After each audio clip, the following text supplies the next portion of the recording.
Okay, I just wanted to do a quick video on this safety harness that I've got. It's a pretty good little harness. It's the Hunter Safety System Bowhunter X-1. And my only complaint with this thing was the noise. It's got these metal buckles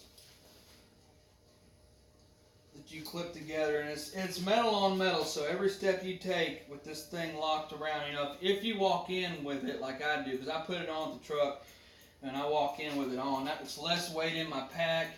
It's just easier for me that way. But every step you take, if you're wearing it, you hear that click on each leg, and it's making an awful racket. So what I did to fix that, I went and got some Flex Seal at Walmart. It's like 12 bucks a can.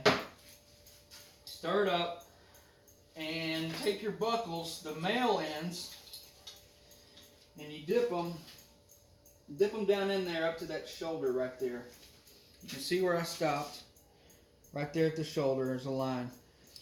And I dipped both of those like that. And then you've got your cross buckle, which is the little one that goes here around your chest. And it's got a little stud on it too. Dip that one up to the shoulder. But once you dip all three, and you're going to want to dip them down and then put them on a coat hanger and let them hang facing down. You know, I had to tape them or zip tie them, but get them all to face downward so they drip down. And that rubber will form a little nipple as it drips off the bottom. Let it go overnight. And once it's dry, take a razor blade, and you can see what I did on this one. Take a razor blade, and you're gonna have to shave down any of them thick spots. You'll look at it from the side profile, and you'll see where it's fat, and shave off those lumpy areas and get it nice and thin where it slips back into your receiver. But you'll see once you've got that thing coated,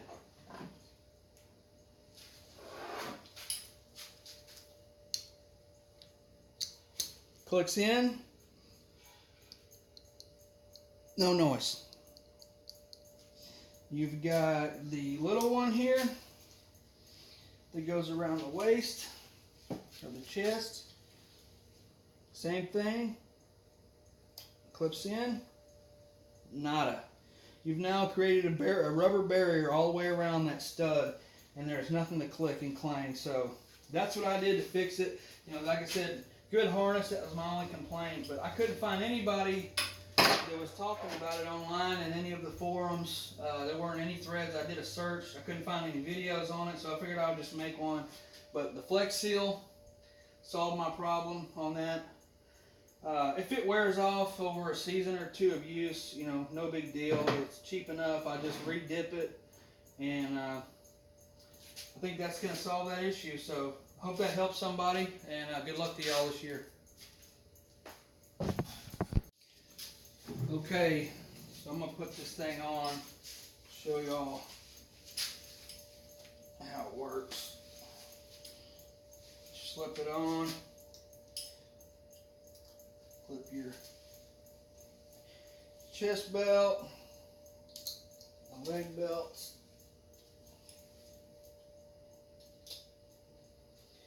Make sure those you'll see the little tabs lock back when it seats.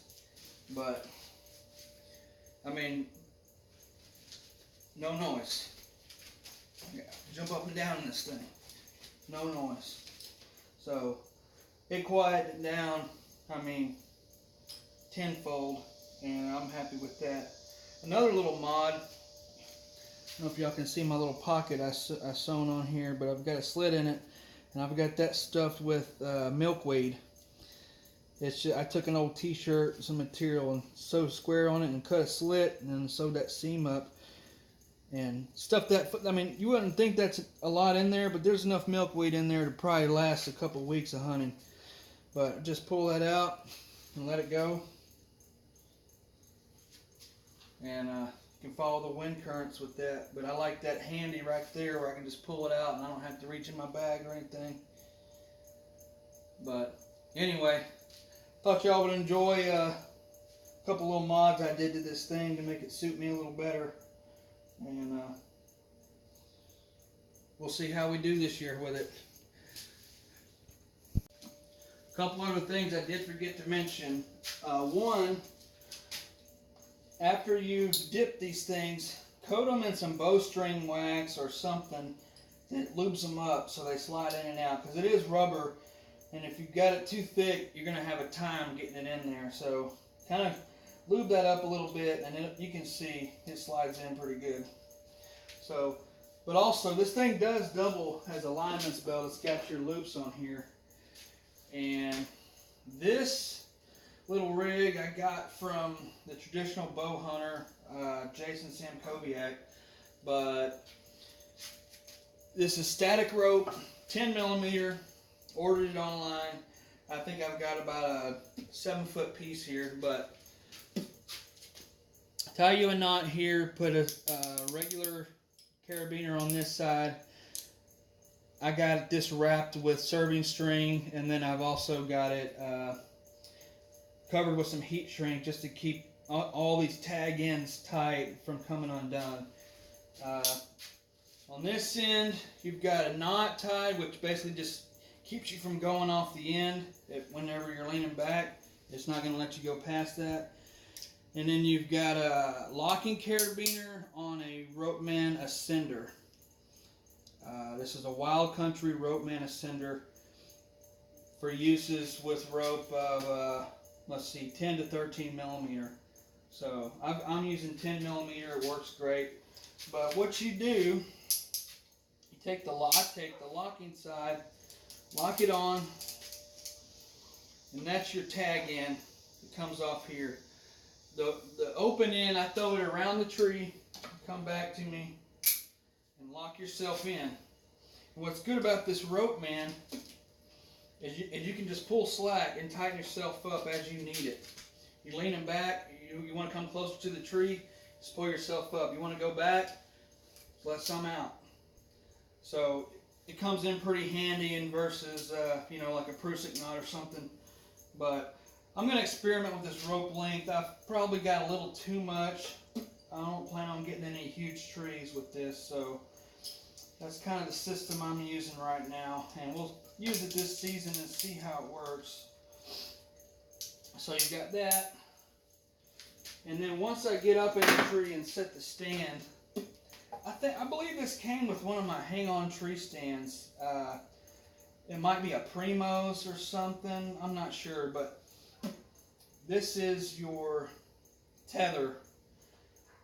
It's got a Prusik knot on it, and I just use another locking carabiner. So when I get up in the tree, this goes around the tree, and then you come back through that eye. So you're around the tree, and then this can be adjusted with the Prusik knot up or down, but whenever you pull on it with your harness, it ain't going nowhere. So this will be clipped into the back here, and you can move it up or down how you want it, but it works really good. It's simple, light, and that's pretty much what I carry with me as far as safety gear when I'm up in these trees. So I just want to throw that in at the end just to kind of show the whole system. It was mainly about the belt or the harness, but figured I'd throw that other stuff in there too to give y'all an idea.